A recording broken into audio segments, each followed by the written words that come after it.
NNTV Telugu news. రైతు నుంచి అభిప్రాయ సేకరణ. మెదక్ జిల్లా రేకోడు మండల కేంద్రంలోని ప్రాథమిక వ్యవసాయ సహకార కేంద్రం వద్ద శనివారం సర్వసభ్య సమావేశం నిర్వహించారు. ఈ కార్యక్రమానికి ముఖ్య అతిథిగా జిల్లా వ్యవసాయ అధికారి గోవింద్ హాజరయ్యారు. రైతు భరోసా పథకం అమలు గురించి రైతుల నుంచి అభిప్రాయం సేకరించారు. ఈ కార్యక్రమంలో సహకార శాఖ యార్ఓ ఫాయిజుద్దీన్, అలాగే మండల వ్యవసాయ అధికారి Javeed, PSCS chairman Raj Yadav, vice chairman Radhakrishnan, CEO office ji, ఏఈఓలు, ఆయా గ్రామాల రైతులు పాల్గొన్నారు.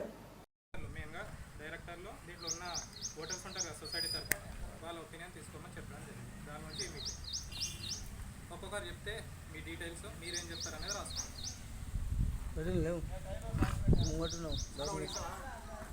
ఎక్కడ వరకు ఇవ్వాలి, పంట వండే భూమికి ఇవ్వాలి. నీ పేరు శేఖరు ఏడున్నర ఎకరాలు, లాస్ట్ 10 ఎకరాలు ఓన్లీ పంట వండే భూమికి. కుచ్చలు మా ఊరు దొరలకు కుచ్చలు ఉన్నాయి. ఆ కుచ్చలంతా లేపుతున్నారు పుకారు పైసలు అన్ని ఇవ్వకుండా ఎట్లా గవర్నమెంట్ లాస్ అయితే ప్రజలు లాస్ అవుతుంది. అదే ఇవ్వండి. నేను చెప్తున్నా, కుచ్చలకి ఇవ్వకుండా పంట వండే భూమి చెక్ చేయండి. భూమి పండుతుందా లేదా. నా పేరు శేఖర్, నాగాపాల్ శేఖర్, రేగొండది. అది వాడి ఇంతగా కుచ్చలకి ఇచ్చేసి పరిశ్రమ చేయకుండా, ప్రభుత్వాన్ని మోసం చేయకుండా, అబద్ధం ఆడకుండా. గతం ఇచ్చిరు, గతం కుచ్చలకు ఇచ్చిరు 100 ఎకరాలు. ఈశ్వరయ్య ఈ పక్క భూమి నాది, ఇదే ఈ పక్క నాది. 9963718659. ఎందుకు పట్ట భూములు ఉన్నాయి, అవి ఇవ్వకుండా.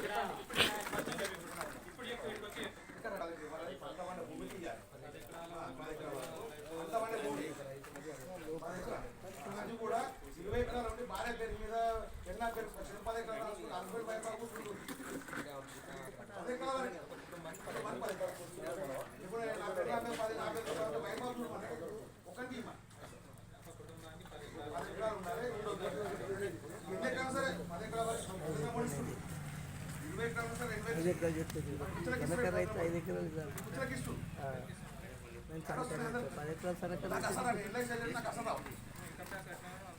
అది చెప్తున్నా కదా.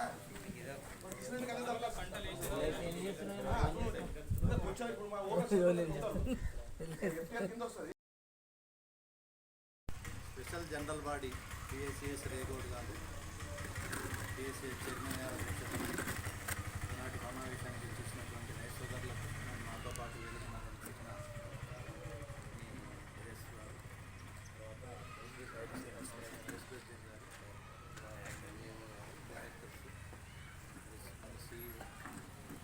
ఈరోజు 3 సొసైటీలో ఇటువంటి జనరల్ బాడీలు జరిగినాయి. ఫస్ట్ మాకు లేట్ ఎక్కడైందంటే చీకోడ్లో లేట్ అయింది. ఫస్ట్ మీటింగ్ వాళ్ళు ఏం అరేంజ్ చేసుకోవాలి, ఈ రైతు భరోసా మీద మీ అభిప్రాయాలు, మీ సూచనలు, సలహాలు ఏమిటి అనేది రైతు వారీగా తీసుకుంటున్నాం. దాన్ని క్రోడీకరించి మళ్ళీ తీర్మానం ద్వారా, ఈ సొసైటీ తీర్మానం ద్వారా గవర్నమెంట్కి పోతాయి. మొత్తం మన జిల్లాలో 33 సొసైటీలు ఉన్నాయి. దాంట్లో 3 భాగాలు చేసినాం. ఒక 10 సొసైటీలు నేను, ఇంకో 10 సొసైటీలు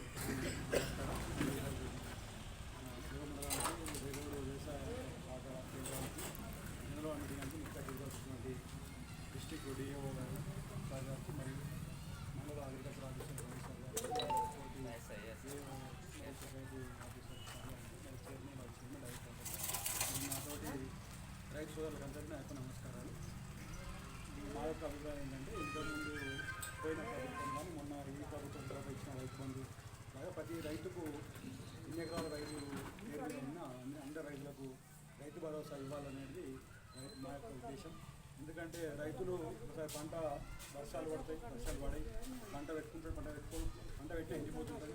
కొన్ని రైతుకు బీద పరిస్థితి ఉంటుంది. ఇనాం భూములను ఇచ్చారు, గవర్నమెంట్ అసైన్మెంట్ భూములను ఇచ్చారు, మరి సీలింగ్ భూములను ఇచ్చారు. అసలు రైతులు పంట పెట్టాలంటే కుచ్చకు అలాంటి భూములు ఇచ్చారు, గవర్నమెంట్ ఇచ్చింది. కాల్ చేసుకొని బతకాలని, అందులో పంట పెట్టాలంటే ట్రాక్టర్ కానీ ఇతర పండ్లకు కానీ పంట పెట్టాలంటే పంట పంటలు ఎండిపోతుంటుంది. దానికి రైతు భరోసా కోసం మన పంట వేయడానికి పోతే ఇంకా ఉల్టా లాస్ అవుతారు రైతులు. కనీసం మీ రైతు భరోసా ఇస్తే దానివల్ల ఉపాధి ఉంది, ఆ రైతులు బాగుపడే విధంగా పోయిన ప్రభుత్వం నిర్ణయం చేయడానికి 1 గుంట నుంచి 8 ఎకరాల రైతులు ల్యాండ్ ఉన్న అందరూ చేయడం జరిగింది. దానివలన రియల్ ఎస్టేట్ రంగం కానీ భూముల రంగం రేట్లు కానీ అగ్రికల్చర్గా ఎంతో తెలంగాణ రాష్ట్రం రైతు భరోసా తొందరలో వేయాలని ఇంత తొందరగా చాలా లేట్ అయింది. మనకు దాదాపుగా ఒక 1 వీక్లో వచ్చే విధంగా ఆఫీసర్లు ప్రయత్నం చేయాలని మరి మా రేవంత్ రైతు తరఫున నేను నమస్కరించి కోరుకుంటూ ముగిస్తున్నాను. జై తెలంగాణ.